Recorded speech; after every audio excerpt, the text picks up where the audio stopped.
a bunch of ways so easily. But it reminds me of another story to independent artists out here. So, um, about an hour east from Lafayette is Baton Rouge, which is the capital city of Louisiana, right? And then there was this artist out there, and I'm gonna give a shout out. There's a whole form because I believe more so in trying to give movement towards giving flowers to artists while they're still around, regardless of their mainstream, independent, or whatever. So there's this artist in Baton Rouge goes by the name of Marcel P. Black. He's originally from Oklahoma, but he lived his college years plus in Baton Rouge, and he really helped formulate the non-Bootsy, non-Webby, non-Trill ENT side of the hip-hop culture in Baton Rouge over like the last 10, 12 years. Well, he's moving back with his family back to Oklahoma because, like I said, that's where he's from originally. So they had a going away party at where he used to have one of his monthly events. And this other artist from New Orleans was one of the people booked on this specified event. His name is Alfred Banks. Now, Alfred Banks and Marcel consider themselves brothers in the game because they got road stories as far as independent hip-hop MCs going across the country and all them stereotypical road stories, about struggling and surviving doing independent hip-hop shows on the road, right? So they close like that. So Alfred is doing his set, real intimate set, because first of all, the event's being held in a barbershop. So it's intimate like that. So he goes into saying that this next song I want to do, I just wrote 3 days ago. That's what he claims.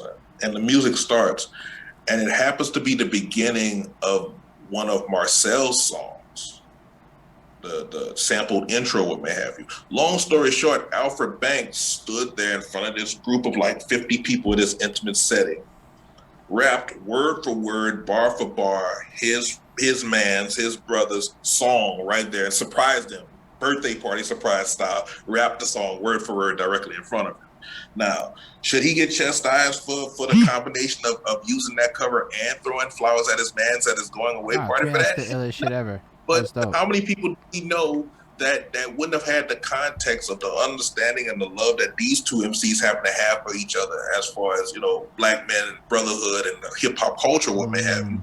How many people would have tried to say something negative in reference towards a situation like that happening if they just randomly heard the story, wasn't there for the experience itself? So I don't understand. There's definitely an age curve on the answer to that shit, where if you're asking me what an 18-year-old would think, it would not be the same thing as what even my age is with you on this one. I'm not even exactly sure, because remember that the age group I'm at, I'm technically hip hop culture 2.0, my age group. And the only age group ahead of me are those that help formulated, for lack of a better phrase, in the Bronx.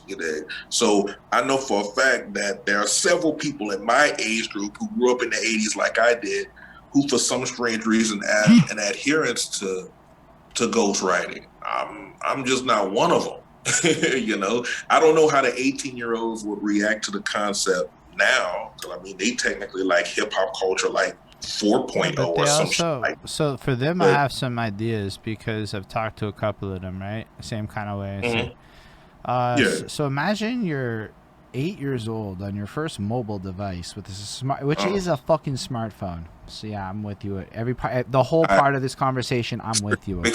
I've experienced that with 8-year-olds and smartphones within the last. So now imagine it's 2010, because these kids that are on we're talking about now, it's 2010, 11, 12. Gotcha. Drake and Lil Wayne are on top of the world, but they're also learning about Tupac, but they're also learning about Nickelback, but they're also learning about Iron Maiden, but they're also learning about Skrillex, and then I'm like, wait a second, and then you know what? A lot of them like nu metal, which is great. I'm very happy that nu metal got cool with these kids.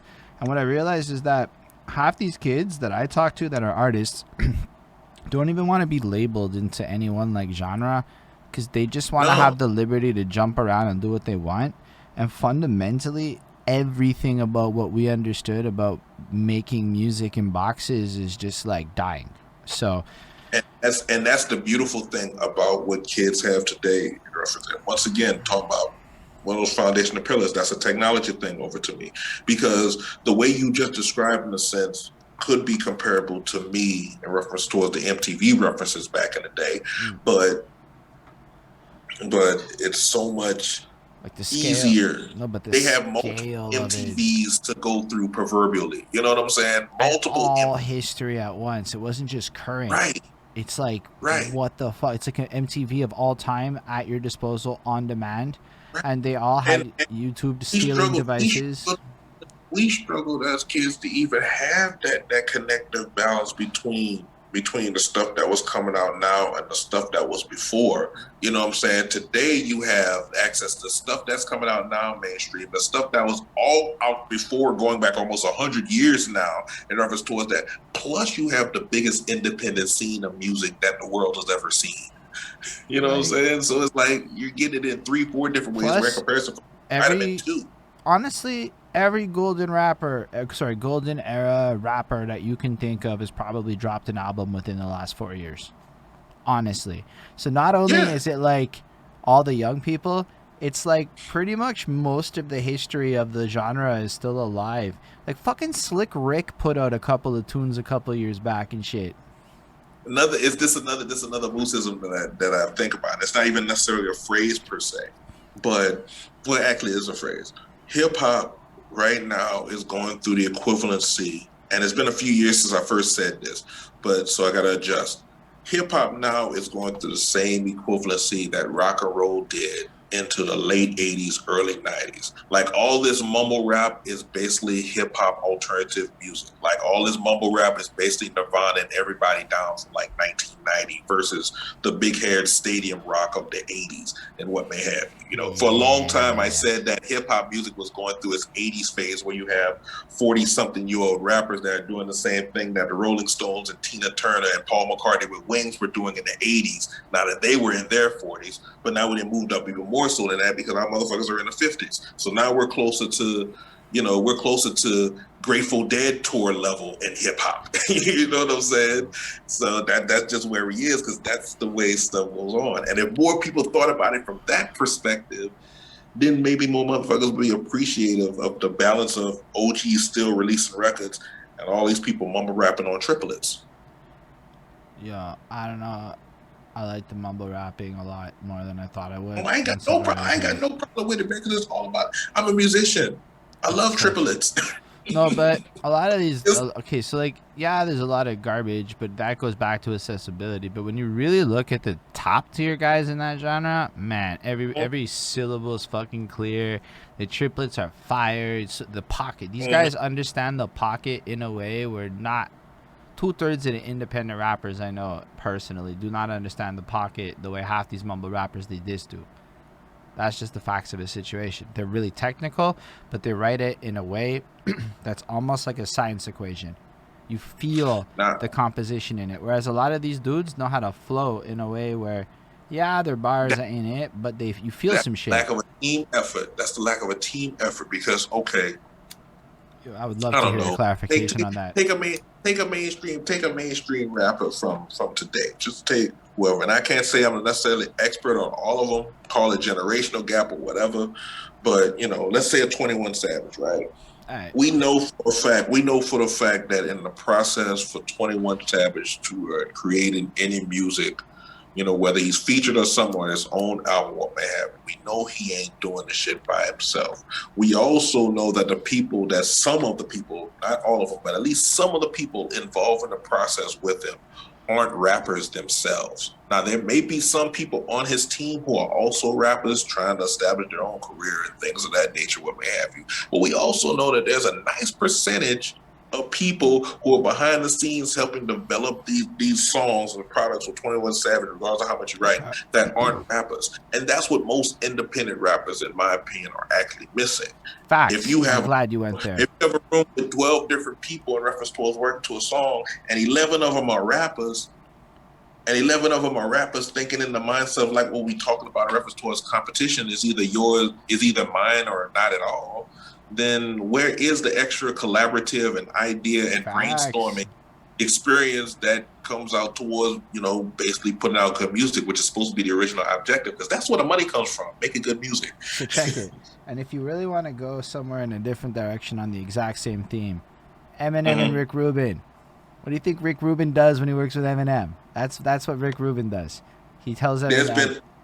There's been countless Or examples Dr. Dre of would have been another example, but I think the Rick Rubin is a more recent example of like this is what there's 20. been there's been countless examples of, and hell, even I run into the problem now these days myself, even as being a veteran independent artist. There's countless examples of people who weren't ones that want to be in front of the mic or be in front of the scenes that have contributed heavily to the success of people who were. Rick Rubin was one of the first in hip hop history to you've never heard Rick Rubin spit a bar in your life. You've never. When's the last time you ever saw anything where Rick Rubin sung a note? Doesn't have You know what to. I'm saying? I'm old enough to realistically know whether or not he's ever played instruments, but I couldn't tell you whether or not Rick Rubin ever played an instrument a day in his life. You know what I'm saying? Without here. But look how much he contributed to like the last 40, 45 years of this genre of music in comparison. Let's say not just this genre. Because that guy works with the Chili Peppers. That guy works with everyone. Yeah.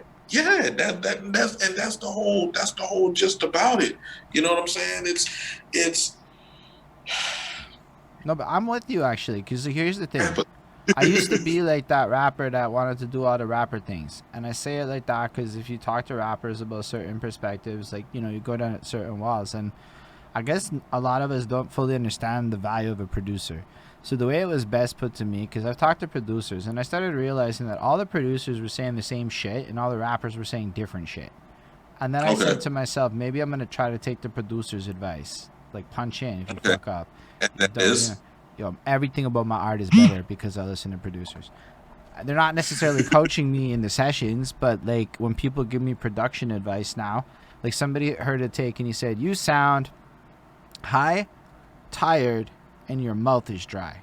And I'm like, that's way too specific of a criticism to be like random at, right? So then I had to re-deliver it in a way to overcompensate for those things, which made the final product like ridiculously better. But from a rapping perspective, I totally nailed all the shit for like a 1-2 cipher. But like from a would the DJs play it at the club perspective, nah, I wasn't hitting the energy and the actual vocal performance that was required to take the song where it needed to go. But like so producers are a big missing component because the language got fucked up. Beat makers and producers are not synonymous terms. Yeah, this and everything he's saying was a damn good example and foundational pillar of technology again. Even back when you were growing up, all the big time artists like name a famous rock band from your time period. Linkin Park. Woo! Okay, I'll take Linkin Park, because in the end it really doesn't matter. Hey! You know what I'm saying?